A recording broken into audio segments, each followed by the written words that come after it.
আসসালামু আলাইকুম। আজকে দেখাচ্ছি সবার প্রিয় এবং পছন্দের সিটা রুটি বা সিটা পিঠা। আমরা এখানে 4 কাপ দিয়েছি চাউলের গুঁড়া। এখানে ফুললি চাউলের গুঁড়াই দেওয়া হয়েছে। আপনারা যদি এর সাথে আটা দিতে চান দিতে পারবেন।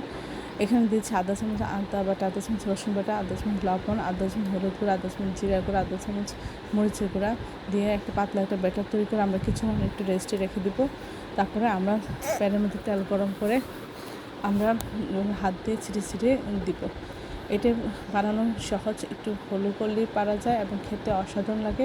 এটা ছোটো বড়ো সবার খুব পছন্দের, সবাই খুব মজা করে খায়। আশা করি এই রেসিপিটা আপনার বাসায় একবার হলেও ট্রাই করবেন। এটা খেতে অসাধারণ লাগে। আপনারা মাংস দিয়ে এটা পরিবেশন করবেন। এটা একটু মুচমুচে হলে ভালো হয়, এই জন্য আমি একটু উল্টিয়ে দিয়েছি। এটা না উল্টে দিলেও হবে।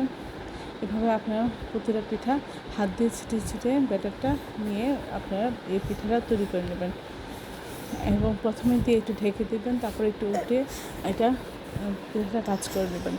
অসাধারণ লাগে এটা মাংস দিয়ে খেতে, আমি খালিও খাওয়া যায়। আর এটা হাত দিয়ে না করতে চাইলে বোতলের মধ্যে এভাবে সিপিটা ফুটো করে এর মধ্যে দিয়েও করতে পারবেন, বা যে কোনো একটা প্যাকেট নিয়ে প্যাকেটের নিচের অংশটা একটু কেটে আপনারা এটা দিয়েও করতে পারবেন। সবাই আমার চ্যানেলটা রাখুন, সাবস্ক্রাইব করবেন এবং প্রয়োজনকে বেশি বেশি করে শেয়ার দেবেন।